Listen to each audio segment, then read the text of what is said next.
Today I'm going to show you how to make my favorite focaccia bread. Now, the great thing about this bread is for those of you who say, oh, I wish I knew how to bake bread, but I don't know how, is that this recipe is almost foolproof. And I say that because there's so much room for error. There's so much margin for error.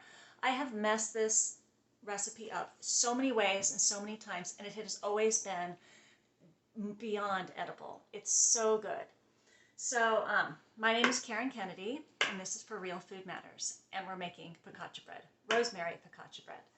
So what we're going to start with is a couple of different kinds of flours.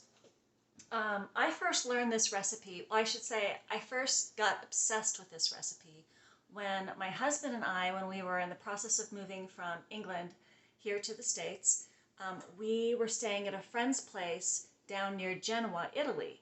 And we had a new baby, so we weren't doing much, we weren't spending money. But what you can get along the Italian Med down there is they have shops that just sell focaccia bread, which is this gorgeous flatbread that is just dripping with fresh local olive oil. And it's so good. So you stop and you get your focaccia bread, and then you go get your gelato, and that is the beach. It was so good, and it made such an impression on me that I had to figure out how to make this at home. So I think there's a few different methods, and this is what I came up with to satisfy my craving. So I do a whole pan's worth. So this is going to make a sheet pan with focaccia. And I will put the recipe in the comments. So I'm going to start off with 4 cups of flour, and the way I like it is I use 2 cups of whole wheat bread flour or whole wheat pastry flour. It'll give you a slightly different loaf, but both of those work. And then I use 2 cups of unbleached white flour. Now, this recipe, you can absolutely just go all white flour. 4 cups of white flour. I like to add whole wheat flour wherever I can to add some fiber. Okay, so I'm going to mix those around with each other a little bit, and then I'm going to add the salt. And this has 2½ teaspoons of salt. And the measurements are for a fine salt, and I don't know how savvy you are with this, but there's nothing wrong with using a more coarse salt, but if I measured this in coarse salt, I would get less overall salt. Does that make sense? So I'm going to tell you to use 2½ teaspoons of salt. That's if you have a fine salt. If you have a coarse salt, you'll need a little bit more. All right. So I'm using my hands, and I'm just mixing the flour and the salt up. So the flour and the 2 different kinds of flours and the salt is evenly distributed. There. And now I'm going to make a well in the middle. Can you see what I'm doing? Making a little hole. I'm going to bring you over here. I've made just a little hole here, and this is from where my water's going to go. Ooh, I forgot one ingredient. Sugar. Okay, so in this hole, I'm going to put some sugar and some yeast and warm water. So I've just got, you can use any kind of sweetener that you like, and this isn't to sweeten the loaf, this is just to activate the yeast because I want this to go pretty quickly. So I'm just reaching in and getting about a teaspoon or so of sugar. Like I said, any kind of sugar will do. The yeast likes it all. And then I'm going to add about a tablespoon of yeast. And I'm using it out of here. But basically, I'm using an instant yeast. And the kind I often buy is this quick rise. And that means that you don't have to proof your yeast. You can mix this yeast straight into the flour. So I probably could just skip this step. But what I could do is just mix this right in and not proof it at all. I prefer that kind of yeast. But if you don't have the instant yeast, you'll definitely want to do the method I'm doing, which is to proof it and taking your tablespoon of yeast and putting it right in that well. And then I'm going to pour about a ½ cup of warm water on top of that. And then you set your timer for 5 minutes. Now what proofing does, and again, you don't have to do this if you have instant yeast, but if you have just the regular yeast, what proofing does is you're proving to yourself that the yeast is alive. You don't want to go through all the hassle of making bread and to have it not rise because your yeast is dead. Now, I have maybe once in my life I've encountered dead yeast, and that's a total bummer. Most of the time it's fine. And but what you're going to look for here is in this little well, I hope this works, is I've got my yeast in there and it'll start to bubble. It'll start to get foamy, and that's just that yeast coming alive and starting to eat the sugar. Oh, I get my camera sorted out. There. The yeast is coming alive. I know it's good. It's waking up and it's warm. All right. So I poured that water from a jug, and I had pre-measured this to about 1.8 cups, and it was warm. I boiled a little bit of water, and I added some warm water to my cold filtered water. And then while that is proofing, I'm going to add my olive oil. And in my recipe, there's about 4 tablespoons of olive oil in this, and some of it goes in the dough and some of it goes on top. I generally ignore that part of the recipe, and I put about 2 or 3 tablespoons of olive oil right into the water here. And then I just put as much olive oil as I want in the pan and on top of the bread when it's baking. The amount of olive oil you use, you're really just limited by money. How much olive oil do you really want to, waste into this bread? And I say it's worth it. So now that all this is foamy and my yeast looks good, I'm going to pour the rest of my water into my well and put on the dough hook to my mixer. Now, this is what, if you don't have a mixer, you would be stirring from the inside out, gradually working in that flour. But if you have a standing mixer, you're going to put the dough hook or the dough spiral on and turn it on slowly. And this is boring, and I'm not going to waste your time watching this.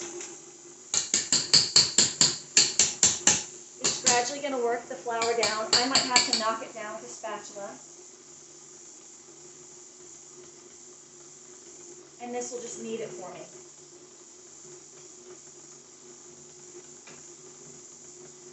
Okay, I'm going to shut this off, and you're going to come back to magically, this is stirred, and I'll show you how I get it ready to rise for the first time.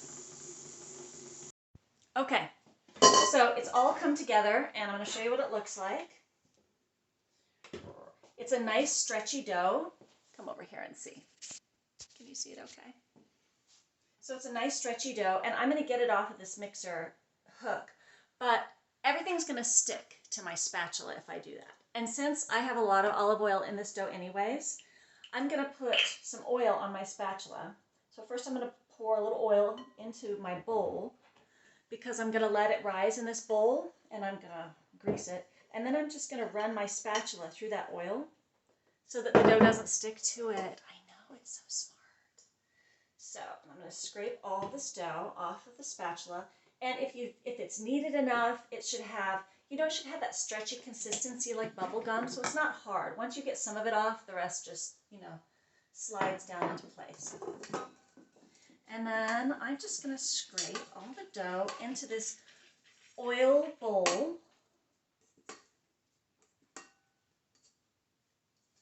There we go. It's all gone in there.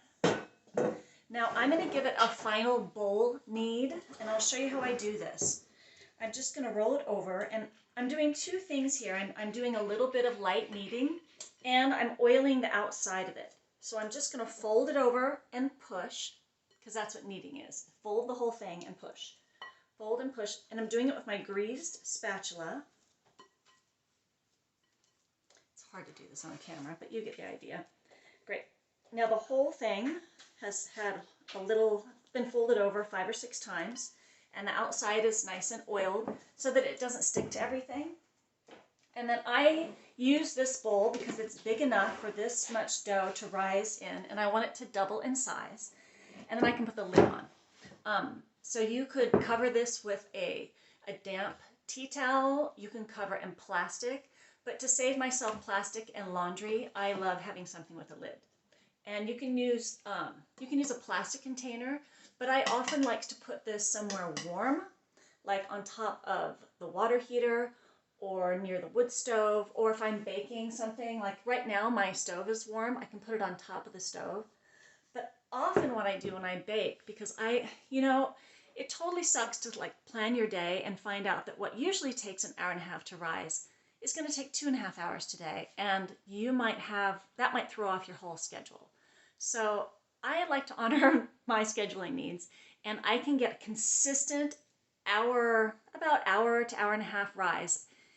I see it's not even that consistent, by warming up my oven.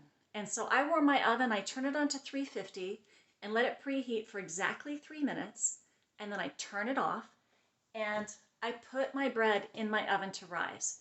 And then I put a sticky note on the front of my oven that says, "There's bread in there."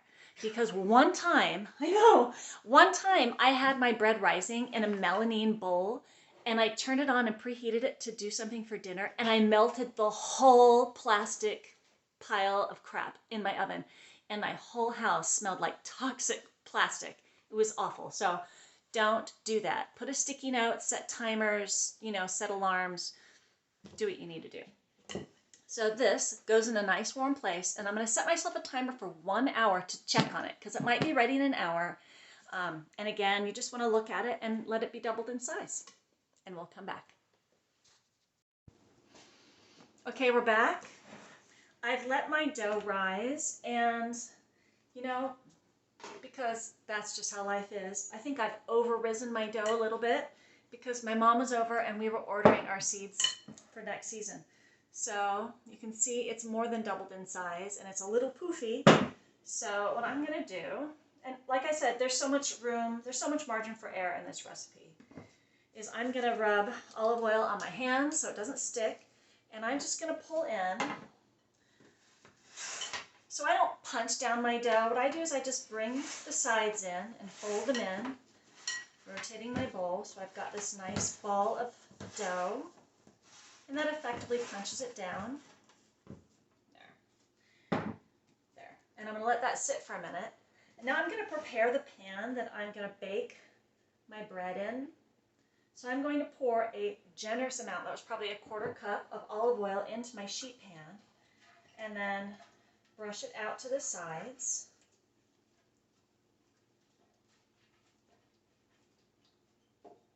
Remember, this bread is very heavy on olive oil and salt. It is just so rich. And then I'm going to take my dough, and I'm going to press it out in the pan, but kind of like pizza dough. This isn't totally unlike pizza dough. I'm going to let it stretch a little bit to make it easier. So I'm just letting gravity do the work, just like you would pizza dough. There. And then I'll lay it down. And I'm going to put a little olive oil on top of it to make it easier to work with. Now, instead of stretching the dough, which you don't want to pull, that just doesn't work, I'll just press from the center, I'll press it out. So I sort of squish it out. And I just work from the center, radially out to each side. And then I'll turn my pan and do it to the other sides. And depending on what kind of flour you used, how long you let your dough rise, if you let it rise too much like me or whatever, it will work. It will just be a little different. And overall, what I find a lot is sometimes you'll make it stretch out and then it keeps snapping back to a smaller size. That's not a big deal. And it actually doesn't matter how big you have this. So if I wanted to work really hard, I could get this to fill my whole sheet pan. And I kind of like that. But I could also have it be a smaller bread and let it rise a little higher. Both are good. It really doesn't matter. It's whatever you like. And how much time you want to spend squishing everything out to the side here. And you can see just the little lakes of olive oil I have at the edges? Don't worry about those, because those, as this bakes eventually, that olive oil will all get absorbed into the edges of this focaccia, and oh my gosh, those crispy edges of the focaccia are the best. In fact, we've talked about, my family fights over the edges of the focaccia bread. So what we'll do is we'll eat all the edges and we'll have those first. And we'll save the rest to slice to use for sandwiches and things. The next day, it never lasts more than 2 days. And we've thought of, like, we need a focaccia pan that's like those brownie pans that makes every bite have an edge piece. That's kind of what you want with your focaccia. Okay, so now I'm just using my fingers to kind of dimple it all out. There we go. There, that's good enough. Yay! Okay, now it's already pretty greasy on top. I'm going to add more oil now because what I'm going to do is I'm going to let this rise a second time. And then at the end, I want it to stay nice and light and poofy, so I don't want to mess with it. So I'm going to pour another maybe 1/4 cup of olive oil. And like I said, there's no too much oil to put on this. It'll suck all the oil up, and then you'll add the salt and rosemary, and it will just be this rich Moorish bread that you will love.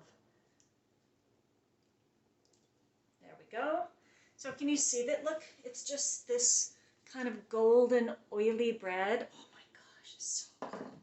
And now I want this to rise, but I don't want it to dry out. So this is when I end up using plastic.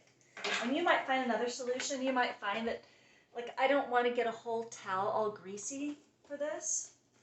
So if you can find a non-disposable plastic alternative, then you let me know what you use. There we go. So I'm going to do a layer of plastic on top of it, and then I'm going to put a dish towel and set this on my warm stove top while I preheat my oven to 375 degrees Fahrenheit. All right.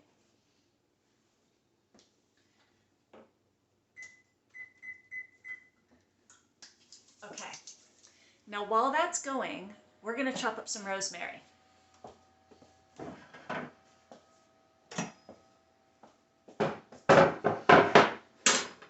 So you might have dried rosemary, and you can use dried rosemary for this. I have 3 rosemary bushes, which is too many. But I really recommend planting a rosemary bush where you are. I live in Southwest Washington State, near Vancouver, Washington. I live in La Center, Washington. And we live at about, gosh, do we live at like 800 feet above sea level? So it gets cold, but only Pacific Northwest cold. And I haven't lost my rosemary bushes. They're really hardy in the wintertime, and we're really exposed to a lot of wind. And if you've watched me long enough, you know how often I use rosemary. It smells so good. And it blooms at odd times during the year. Sometimes I get a late winter, early spring bloom on my rosemary bushes that my bees love. So it's a really great off-season bee food. And you've seen me use this rosemary for potatoes. I'm such a fan of rosemary roasted potatoes. So I make those at least once a week. But I don't get the mortar and pestle out for this. I just chop it up, and it takes a good heavy sharp knife to chop up your rosemary. So don't be afraid, I use a ton of this. You could also chop your focaccia, you could treat your focaccia as sort of like a pizza base, and you could spread it with some pesto, which would be awesome. You could put Parmesan cheese on it. You could put thyme. You can do whatever you like. I always end up making it rosemary and sea salt because, gosh, it's so good. It makes the house smell good, and I'm just partial to that. So I'm going to spend a few more minutes really muscling out this chopping of rosemary job, so that in the half an hour that this takes to rise up a little bit and get nice and puffy, I'll have this rosemary ready, and I'm going to get some really coarse sea salt ready, and then I'll be ready to put it in the oven, and I'll show you what that looks like. Okay, let's see how it looks since it's risen. Oh, it got nice and poofy. Let's peel off this awful plastic. Put in the bin. Look at that. You see? I'll show it to you. Look, do you see how poofy it got? And do you see the puddles of oil? I mean, I'm actually tempted to add more oil, but I'm just going to call it good. So, how much salt to add on top? I usually pour out about a tablespoon. Do you see what's in my hand? That's about a tablespoon of coarse salt, so I can really see the grains, because I don't want this to blend in. I want to taste the salt right on top. So I'm going to be really careful, hold my hand up like a foot above this and sprinkle it and be really systematic. So every bite gets some coarse salt in it. I know you're like, this is too much salt. I'm going to tell you something about salt, because you're thinking, but I thought I was supposed to reduce my salt intake. Well, that's kind of true. So the recommendations for salt, like if you're following the DASH diet or just like a healthy diet plan, is to have, what is it, under 2 grams of sodium a day. Well, we did a thing, I remember when I was in grad school, and some of my classmates and I were looking at diets because one of our supervisors, Anne, she had hypertension, high blood pressure, and she was on a low salt diet. And so what we did is we tracked all the salt. I'm not going to use all this salt. We measured all the salt that went into the foods that we were making at home to eat. And we checked to see really how much salt we got. And I like salt in my diet. Like I put salt in my soups and my stews so they taste good. I add some cheese to things for flavor, and cheese is full of salt. And we found that if you make your food from scratch and you keep your cheese to a minimum, like you don't pig out on cheese, and breads, because breads are actually really salty, you can salt liberally and use cheese as a garnish, and you can easily stay under 2 grams of sodium per day. Yeah. And in fact, some people, there's a subset of people that are sensitive to dietary sodium, but most people, their hypertension is from other things. A lot of times it's from high insulin levels, you know, from having your blood sugar a bit out of whack. So, you don't have to eat a completely salt-free life, especially those of you with like low blood pressure. That's me. I do better when I eat a fair bit of salt. There, that's plenty of salt. Whew. And now the rosemary. So this is my bowl of chopped rosemary I ended up with. I tend to add so much rosemary to my bread that this ends up being a vegetable serving. Not really, but really, it's green. And I swear it's the only green thing that my daughter doesn't turn her nose up at.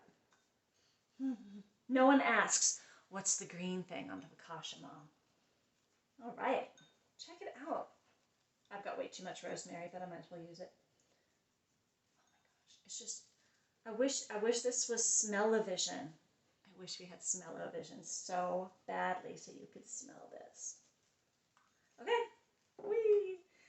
That's it.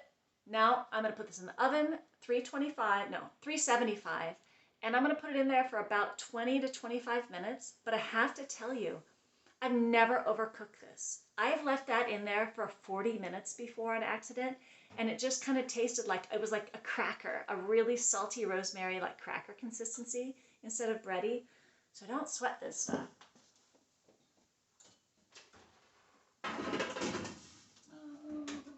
All right, set it for 20-25 minutes, and then I'll show you what it looks like when it's done.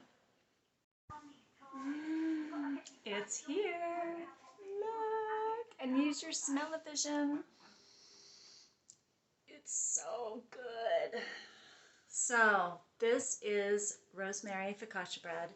I'm going to use a serrated knife to cut this, and like I said, we're going to cut the edges off first and eat those because the edges are so crispy and wonderful, and they have sucked up those piles of olive oil. Oh, it's so good.